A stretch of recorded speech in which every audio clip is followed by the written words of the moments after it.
तो जितने भी लाइक एंड कमेंट्स आप इस वीडियो को देख के करने वाले हैं उसके लिए थैंक यू इन एडवांस। आपके लिए बहुत इम्पोर्टेंट, बहुत यूजफुल, बहुत इंटरेस्टिंग और हाँ बहुत इजी होने वाली है, क्योंकि आज की इस वीडियो में आपको इंग्लिश के कुछ ऐसे फ्रेजेस मिलने वाले हैं जो बहुत इजी तो है ही, लेकिन अगर आप जब इनको बोलेंगे तो आपकी इंग्लिश का लेवल यहाँ से यहाँ चला जाएगा। और इनको बोलना भी बहुत इजी है, सीखना भी बहुत इजी है, क्योंकि इसको सीखने के लिए आपको ग्रामर रूल्स की जरूरत नहीं है।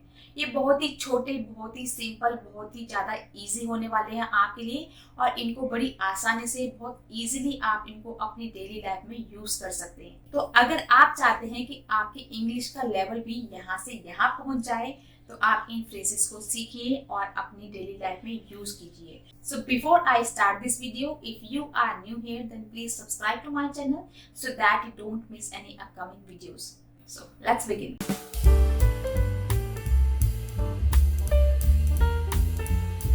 Long time no see. इस फ्रेज का यूज हम तब करते हैं जब हम किसी से काफी टाइम बाद मिलते हैं। मान लीजिए आपका कोई फ्रेंड आपसे काफी टाइम बाद मिला है, आपने उसे काफी टाइम बाद देखा है, उस केस में आप इस फ्रेज का यूज कर सकते हैं। लॉन्ग टाइम नो सी मतलब तुम काफी टाइम के बाद दिखे हो या काफी टाइम बाद तुमसे मिलना हुआ है।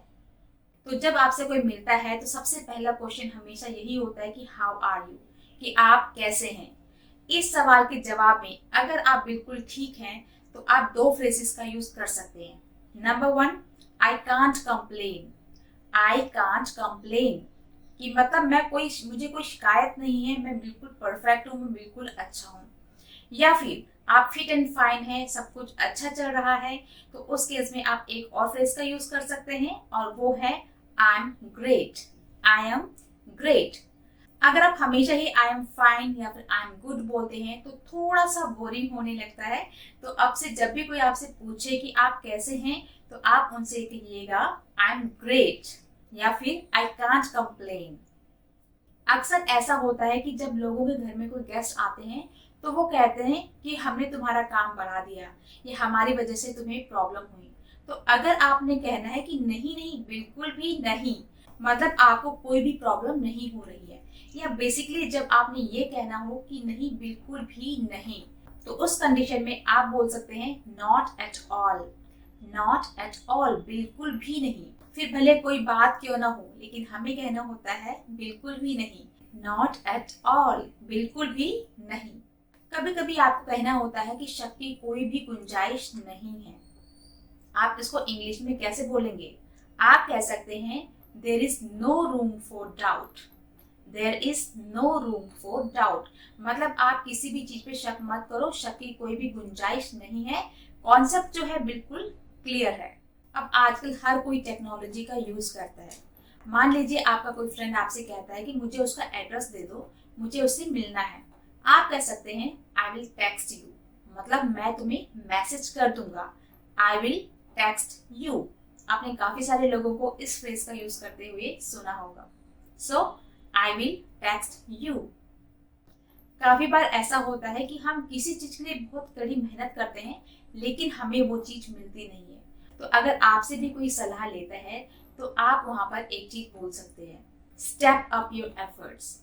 स्टेप अप योर एफर्ट्स मतलब जो भी आप एफर्ट्स कर रहे हैं, जो भी आप मेहनत कर रहे हैं, उनको थोड़ा सा और बढ़ाओ। स्टेप अप योर एफर्ट्स, ठीक है। जो भी मेहनत आप कर रहे हैं, जो भी एफर्ट्स आप लगा रहे हैं उस चीज को हासिल करने के लिए आपको थोड़ा सा उस पर और काम करना पड़ेगा। So step up your efforts. तो अगर आप इंग्लिश सीखने की प्रैक्टिस कर रहे हैं और अभी तक आप इंग्लिश सीख नहीं पाए हैं तो मैं भी आपसे यही कहूंगी, step up your efforts. Step up your efforts. काफी बार होता है कि हम बहुत मेहनत करने के बाद भी अपने गोल को अचीव नहीं कर पाते हैं और हम बिल्कुल हार मानने लगते हैं, हम बिल्कुल निराश हो जाते हैं। तो अगर ऐसा ही कोई फ्रेंड है आपके पास या कोई भी ऐसा रिलेटिव है या कोई भी पर्सन आप उसको देखते हैं तो वहां पर आप एक फ्रेज का यूज कर सकते हैं, पुल योर सेल्फ टूगेदर मतलब खुद को संभालो। इस तरीके से रिएक्ट मत करो, इस तरह से हार मत मानो, खुद को संभालो और फिर से कुछ काम करने में लग जाओ, फिर से उस चीज को पाने में लग जाओ। तो जब भी आपको किसी को ये कहना हो कि खुद को संभालो, होश ठिकाने लाओ, तब आप ये कह सकते हैं पुल योरसेल्फ टुगेदर, पुल योरसेल्फ टुगेदर। काफी बार हम कुछ चीजों को सीक्रेट रखना चाहते हैं, हम नहीं चाहते हैं कि लोगों को उन चीजों के बारे में पता चले, लेकिन फिर भी इट हैपेंस, फिर भी कभी कभी कुछ लोगों को कुछ इंफॉर्मेशन मिल जाती है और वो अचानक से आपके सामने बोल पड़ते हैं और फिर आप कहते हैं तुम्हें कैसे पता, या फिर आपको कैसे पता। तो अगर यही लाइन आपको इंग्लिश में बोलनी है तो आप कहते हैं how do you know that, how do you know that, मतलब आपको कैसे पता चला, क्योंकि मैंने तो बताया नहीं, तुम्हें वो इंफॉर्मेशन कहाँ से मिली, तुम्हें इस बारे में किसने बताया, how do you know that. कुछ लोग ऐसे होते हैं कि बार बार जोक सुनाते रहते हैं और पूरे दिन भर तुम्हें पकाते रहते हैं, लेकिन कभी कभी कोई जोक ऐसा होता है जिसपे आपको सच में हंसी आती है, उस केस में आप कह सकते हैं that's a good one, that's a good one. आपके साथ ऐसा भी जरूर हुआ होगा कि आप किसी से कोई काम करने के लिए कहते हैं और काम करने से पहले ही आप उनको थैंक यू बोलना चाहते हैं, तो उस सिचुएशन में आप कहेंगे thank you in advance, thank you in advance, मतलब आपने एडवांस में ही उस काम के लिए थैंक यू बोल दिया जो वो करेंगे।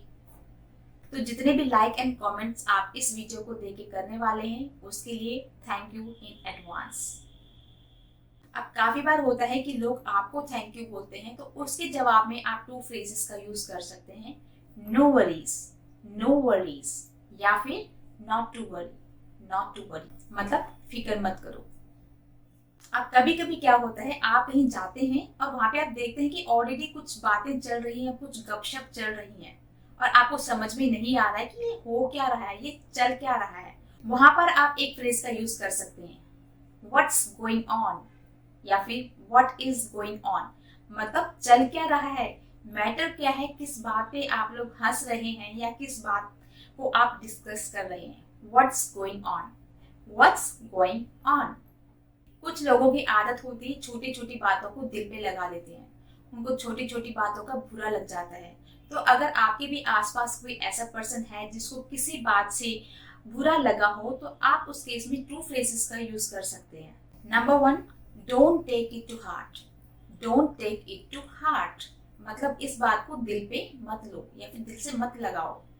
Second, don't take it seriously, don't take it seriously, मतलब इस बात को जो गंभीरता से ना लिया जाए, इस बात को गंभीरता से मत लो, ये जो है मजाक के वे में बोला जा रहा है या फिर मजाक किया जा रहा है। मैं क्या बोल रही थी? आपके साथ भी ऐसा हुआ है कि बोलते बोलते आप भूल जाते हैं, या किसी भी काम की वजह से जब आपको कहीं जाना पड़ता है या मान लीजिए फोन उठाना पड़ गया आपको, तो आप वापस जब आते हैं बात को कंटिन्यू करने के लिए और आप अचानक से भूल जाते हैं कि आप बात क्या कर रहे थे, कौन सा टॉपिक था जिसपे आप बात कर रहे थे। तो अगर आपके साथ भी ऐसा होता है तो आप एक फ्रेज का यूज कर सकते हैं, where were we, where were we, मतलब हम कहाँ पे थे, कौन सी बात चल रही थी, किस बात पे हम बात कर रहे थे। So where were we. आपके फ्रेंड, आपके फैमिली मेंबर्स में कभी कभी भी बहुत अच्छी जॉब लग जाता है, किसी को अच्छे कॉलेज में एडमिशन मिल जाता है, या किसी का बिजनेस अचानक से चल पड़ता है, या कोई भी अच्छी चीज होती है, उस केस में आप एक छोटे से फ्रेज का यूज कर सकते हैं और वो है लकी यू, लकी यू, मतलब तुम बहुत ज्यादा लकी हो कि तुम्हारे साथ ऐसी चीज हुई है या तुम्हें ये चीज मिली है। कभी कभी होता है कि आप किसी को कुछ सजेस्ट कर रहे हैं कि ये तुम्हारे लिए अच्छा है ना, तो आप उस केस में बोल सकते हैं गुड फॉर यू। मान लीजिए किसी ने आपसे कहा है कि आज से मैंने बुक रीडिंग की हैबिट बना ली है, या आज से मैंने सुबह जल्दी उठना शुरू कर दिया है, तो उस केस में आप कह सकते हैं good for you, good for you, कि आपके लिए अच्छा है। सेम चीज को आप नेगेटिव वे में भी बोल सकते हैं। मान लीजिए किसी ने कहा कि अब मैं यहाँ से जा रहा हूँ और मन ही मन में आप चाहते भी हैं कि ये चला जाए, तो उस केस में आप कह सकते हैं गुड फॉर यू, अच्छा होगा कि तुम यहाँ से चले जाओ, गुड फॉर यू। हालांकि ऐसे फ्रेज का यूज बहुत ही रेयर होता है, ऐसा कम ही होता है लाइफ में कि हम किसी से इस तरह से बोलें कि गुड फॉर यू, कि तुम यहाँ से चले जाओ। So if you have to use, you can use this phrase. अगर नेगेटिव वे में नहीं तो पॉजिटिव वे में तो कर ही सकते हैं। कभी कभी ऐसा होता है कि हमें ऐसे लोगों को फेस करना पड़ता है जो हार मान चुकी हैं, जो कहते हैं कि नहीं अब ये मुझसे नहीं होगा, या फिर ये काम बहुत डिफिकल्ट है, ये मेरे बस की बात नहीं है, उस केस में आप कह सकते हैं come on you can do it, come on you can do it. तो अगर आप भी कहते हैं कि मुझे इंग्लिश नहीं आती है या मैं इंग्लिश बोलना नहीं सीख सकता हूँ, तो मैं कहूंगी come on you can do it. कोई इंग्लिश सीखने की कोशिश कर रहा है और प्रैक्टिस कर रहा है, गलत बोल रहा है लेकिन प्रैक्टिस कंटिन्यू कर रहा है, उसके लिए मैं कहूंगी keep up the good work, keep up the good work. मतलब तुम अच्छा कर रहे हो और अच्छा करते रहो, इसी तरीके से और ज्यादा कोशिश करते रहो। So keep up the good work. I hope आपने आज की वीडियो बहुत इंजॉय करी होगी और काफी सारी चीजें इससे सीखी होगी। ये जो फ्रेजेस होते हैं बहुत इजी होते हैं और आप बड़ी इजीली इनको यूज कर सकते हैं। इसमें आपको कोई ग्रामर सीखने की जरूरत नहीं है। और सबसे बड़ी बात, ये जो फ्रेजेस होते हैं, अगर आपको इंग्लिश नहीं भी आती है तो भी आप इन छोटे छोटे फ्रेजेस को बोल के अपने इंग्लिश का लेवल यहाँ से यहाँ कर सकते हैं। So I hope you enjoyed this video. Thank you so much for watching. See you in the next video. Take care. Bye bye.